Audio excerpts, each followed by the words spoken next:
What's up YouTube, it's your boy Nash here, welcome back to the channel. And for today's WWE news video, we got something spicy for you guys, because in today's video I'm going to be talking about some backstage heat involving Charlotte Flair after what happened last week on SmackDown, the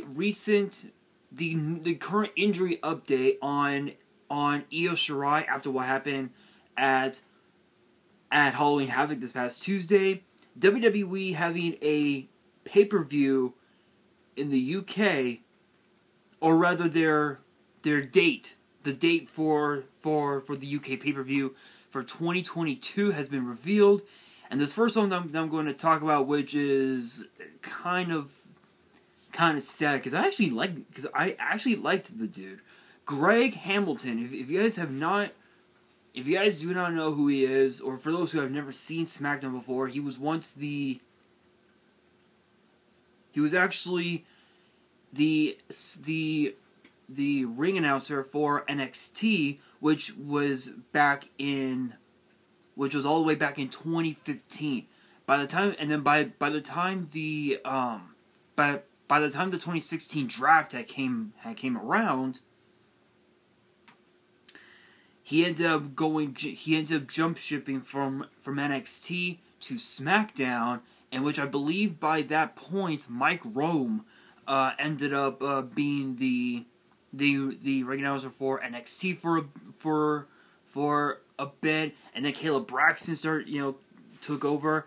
Now Alicia Taylor is the ring announcer for NXT, which is incredible, but we found out the reason why, and it was actually because, if I can find it,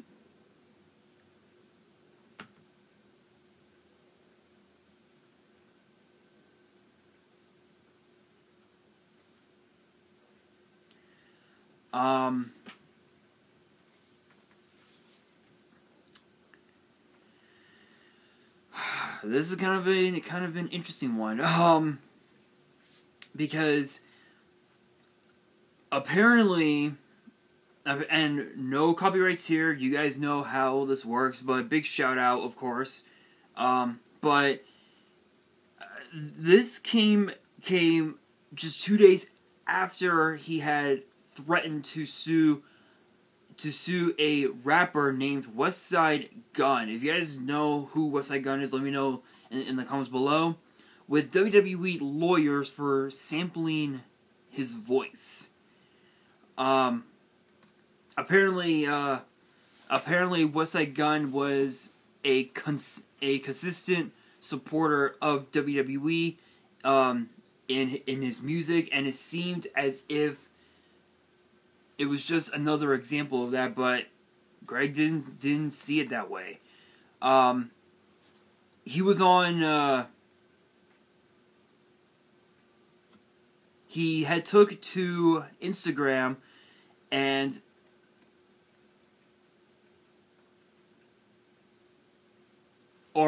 he had took to the I believe the Instagram page Hot New Hip Hop. I don't know if that is the case, but big shout outs to Hot New Hip Hop. No copyrights here. You guys know how this works with the algorithm.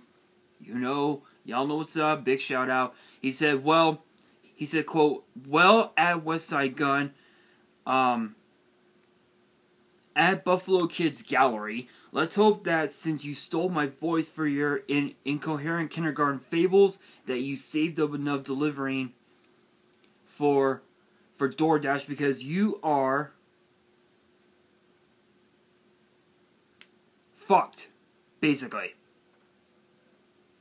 Yeah, literally, says fucked, literally. You'll be paying me for years, apologize, and I'll think about not collecting every dime for the rest of your life, or I can just get WWE lawyers, that's okay too, settle with my lawyer, and don't ever use my voice again. So wrong. The post, maybe it was his own Instagram page. But the post ended up getting deleted and continued to make additional comments, and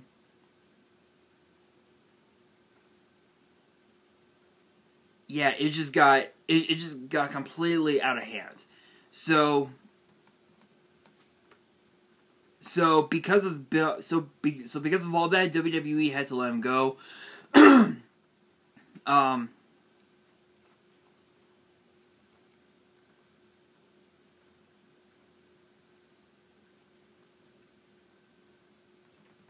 but he did actually open up about his departure, and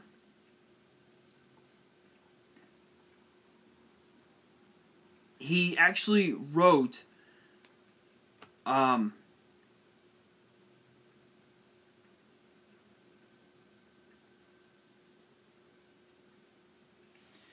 he took to Instagram and said that, and described it as a mutual respect departure from a great company. He said, quote, again, big shout outs, no copyrights here. You guys know how this works. He says, after 6 years and 52 weeks a year, it's time to say goodbye. First and foremost, don't let the internet or social media gas you up. This was a mutual respect departure from a great company. Nothing but respect from both sides. It's business. Also understand that what you see on social media is exactly that. It's not real life, especially for your favorite superstars. They are human beings with real lives and incredible human beings. The hate, the bullying that is read and internalized by real human beings, not characters, that needs to be said for my friends. As I get older, my mother is in her 70s, my sister Jessie who has cerebral palsy, those are my priorities. Those are my priorities. Not chasing fame, not being on TV. 52 weeks a year became too much. Without our mental health, we have nothing. But man, what a ride. There are truly no fans like the hashtag WWE Universe. Wow, 6 continents over 6 years, embracing your love and passion has truly changed me as a person. As a person, I am forever grateful. And the photo was actually from... It was actually a photo of him posing at WrestleMania earlier this year, saying thank you. Honestly, it's kind of a letdown. It's kind of upsetting that they let him go. At the same time, given what happened, I can't say that I'm surprised, because as you guys know, when it came to the SmackDown ring announcing team, there's been quite a few. There was Tony Chimmel, there was Justin Roberts, Lillian Garcia, who else can I think of? There was Eden Styles, or I guess Brandy Rhodes, to be more technical, if you will. And then also too, there was Greg Hamilton as well. So I'm kind of curious as to who they will bring out. My assumption, they may go old school and bring back. They may bring back Lillian Garcia, which honestly, guys, I'm being real. I would be down. I would be down for that. Having them bring back Lillian Garcia would be incredible. But we will find out.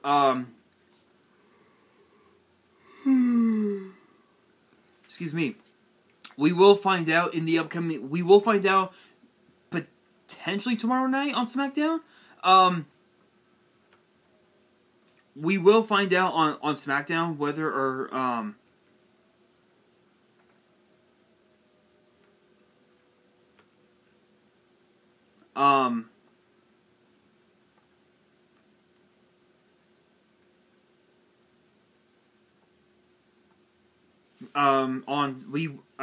we will find out tomorrow on SmackDown.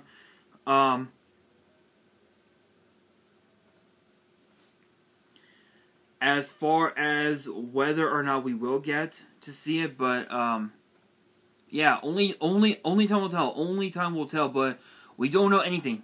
We don't know much. We may see something involving. We may see something develop tomorrow night on SmackDown, but only time will tell. But of course, big shout out to Greg Hamilton. Best of luck to you, brother. I'm gonna be honest. You were an incredible ring announcer. The energy that you brought for the fans was just incredible. So big shout outs to you. Hope you're watching this. Best of luck to you, brother. That being said, Io Shirai, arguably one of the greatest women's champions in NXT history in the last 5 years, in my opinion.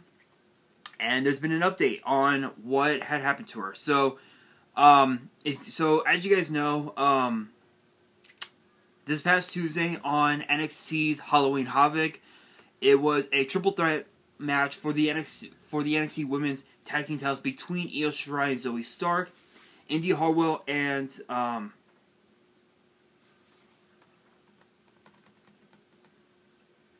her tag team partner. I cannot think of her name right now. I'll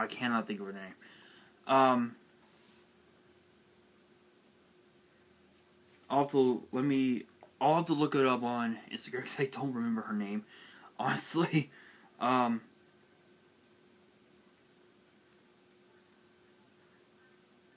Let's see if I can find it.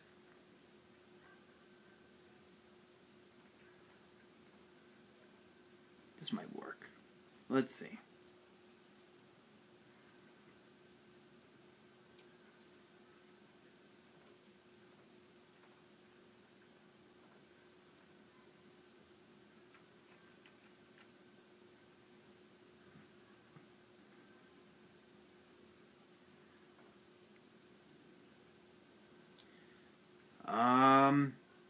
Can't seem to find it. Let me see if this might work.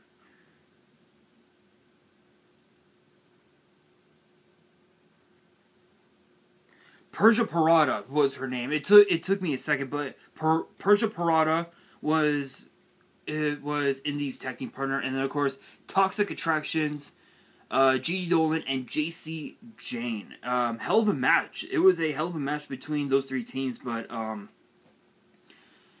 it just got gnarly because if you guys saw at the closing moments of the match, as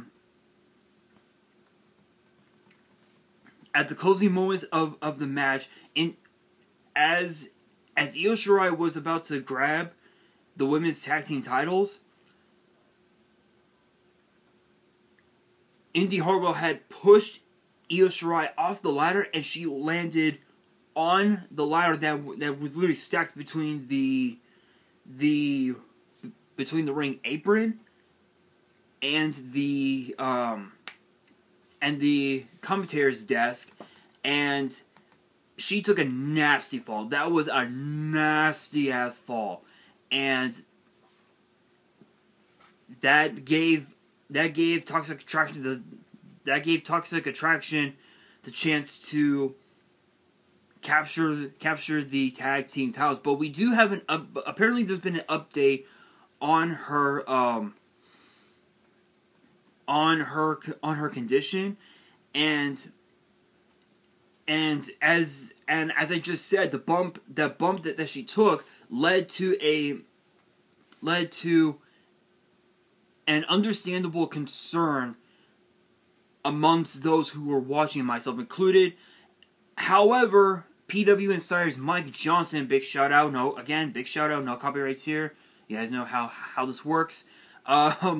Reported that she ended up okay. She was okay backstage after the match.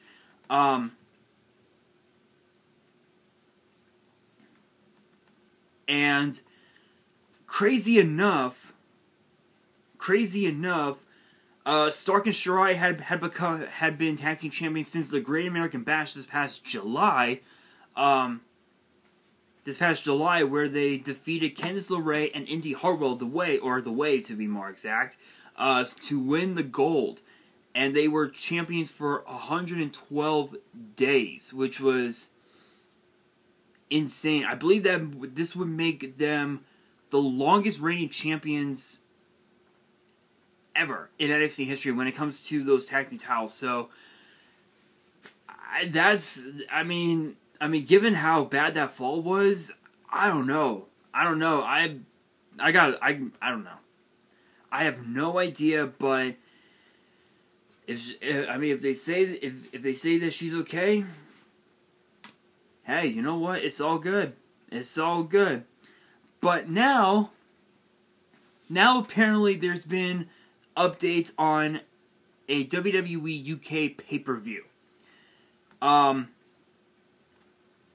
So if you guys had noticed on WWE's social media platforms, they announced that they announced their 2022 pay-per-view calendar, so to speak. There were a few gaps and a few pay-per-views that said to TBD, meaning to be determined. And apparently the plans are that one of the listings for Saturday, September 3rd or Sunday, September 4th is most likely going to be a pay-per-view in the UK. And Dave Meltzer of the Wrestling Observer said, quote, no copyrights here. You guys know how this works. Big shout out. He said, quote, the September show they're gonna go Labor Day weekend, which is the same weekend as AEW does All Out, and it will not go head to head most likely, almost for sure. I would say for sure because of the time zone difference. The plan is to run it. I mean, this is not a definite, but I know that they were talking to Millennium Stadium in Cardiff, Wales, and Wembley in London to run one of those two buildings. And the idea of this was always the 30th anniversary of SummerSlam, so I don't know why they're not running SummerSlam there. They're running the September pay-per-view over their Labor Day weekend. So as far as we know, this is the full schedule that WWE announced. So obviously you guys know January will have WWE Day 1 at the State Farm Arena in Atlanta.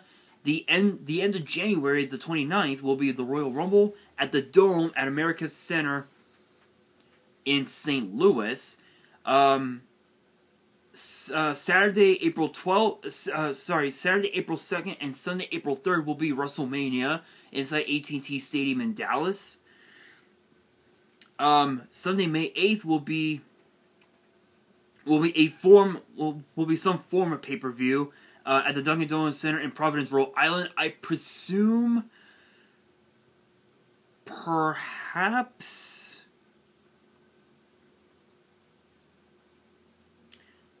I would say maybe I would say maybe Backlash.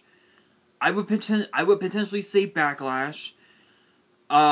June 5th will be at the Allstate Arena in Chicago, so I'm assuming maybe Extreme Rules, which is a possibility. July 2nd will be Money in the Bank at the Allegiant Stadium in Vegas. July 30th will be SummerSlam at the Nissan Stadium in Nashville, Tennessee. September 3rd or Sunday, September 4th will be a pay-per-view at some location. Apparently it's to believe that it might be in the UK, and the Survivor Series will be at the TD Garden. Will be at the TD Garden in Boston on the 26th of November. Nothing else has been announced. We don't know what else will be announced. And then the pay-per-views that were unannounced for February and October of next year are presumably to be Saudi Arabian pay-per-views. So I would assume Super Showdown and Crown Jewel, which honestly I'm looking forward to 2022. 2022 I think is going to be a crazy year for WWE. Now the question remains: will I get signed? That's a big question, because you guys know, if you guys have been following my channel for the last 2 years now, you guys know that I've been wanting to work with WWE for quite a while now. So if you guys want to see me in WWE, let your voices be heard. Let the world know let WWE know. Let the world know on social media. Let it be known. Your boy wants to get in. So your boy wants to get in. Let them know. Let them know, people. Let them know. That being said, apparently WWE has their hands tied over what happened involving Charlotte Flair and Becky Lynch. And apparently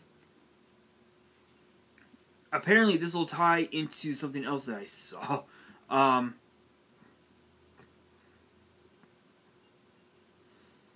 If I can find it.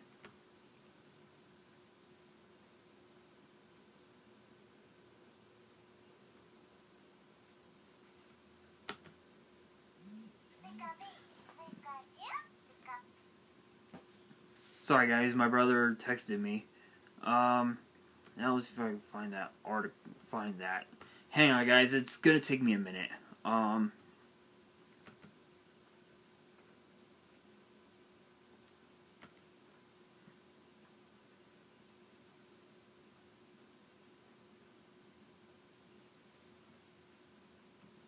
Alright, here we are. So apparently WWE has had their hands tied with Charlotte Flair ever since what happened last week on SmackDown, and apparently it's been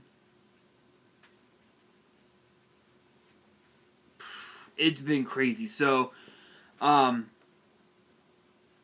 apparently so as you guys are well aware, Charlotte Flair was involved in a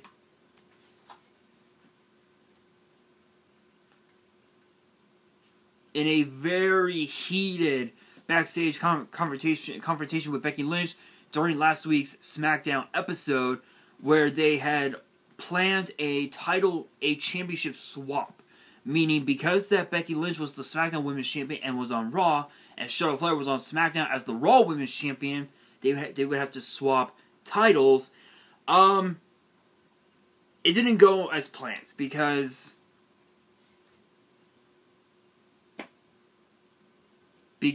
apparently, as Becky Lynch was trying to get her hands on the Raw Women's title, Charlotte Flair just kept backing up, and then she dropped it. She dropped the title, and it got way too heated. It got super, super heated. And then once they got backstage, ultimately they asked Charlotte Flair to leave the arena, which was absolutely insane. It was then later reported that apparently her behavior came from a desire to protect her spot, which led to her isolating herself backstage, with her peers unwilling to work with her, if you will. So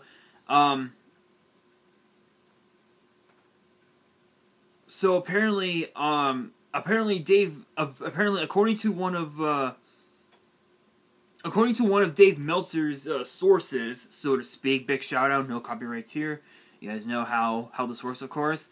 They said, quote, it's a tricky situation, isn't it? Does WWE just hand her over to AEW? They have their hands full with this situation. As of now, Charlotte Flair is in her 6th reign as SmackDown Women's Champion, but this actually ties into that. Apparently, Charlotte Flair actually wants to go to AEW, which is kind of crazy.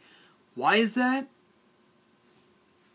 Because of her man Andrade, who is actually on AEW.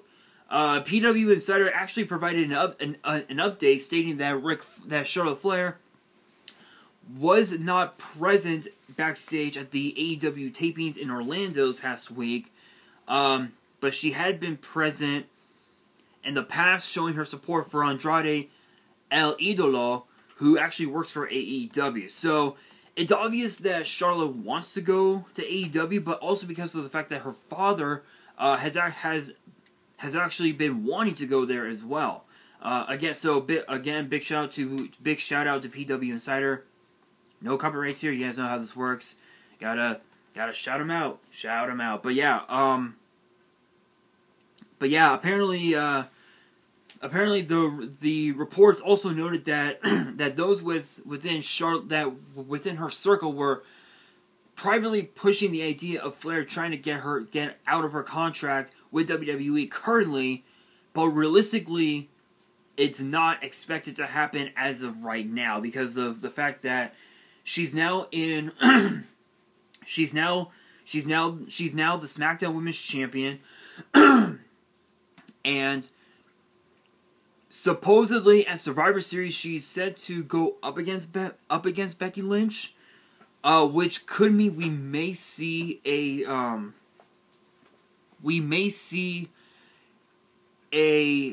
match between Charlotte and Becky, unless if Bianca Belair wins the SmackDown Women's title from Becky Lynch this coming Monday on Raw, which might happen, but it's also crazy. And I also want to point out as well that Sonya Deville was mad enough to want to fight Flair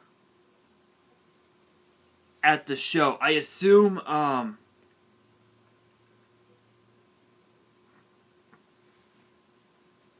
yeah, so apparently Sonya wants to fight Charlotte Flair on SmackDown, which honestly is kind of crazy, but I don't know.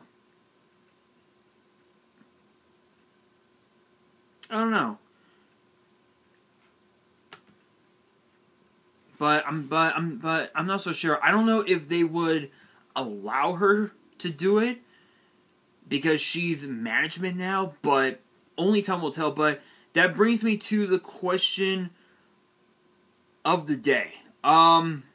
This is gonna be a very interesting question. I don't know how to word it, if you will. Alright,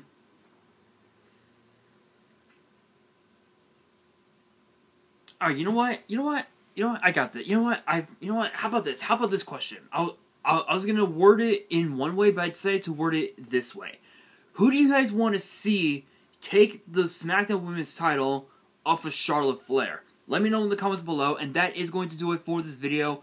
Hopefully you guys enjoyed. If you did, make sure you guys smash that thumbs up button. If you guys are new to the channel, you guys want more WWE news videos, which gets posted every Thursday, make sure you guys subscribe to the channel and hit that notification bell so you guys do not miss out on any new content that comes your way. And be sure to follow me on Twitter and Instagram. All the links will be down in the description below. And if you guys have any fan mail that you want to send me and want me to open up on the channel, my address will also be in the description as well. And on that, this is your boy Nash, signing out.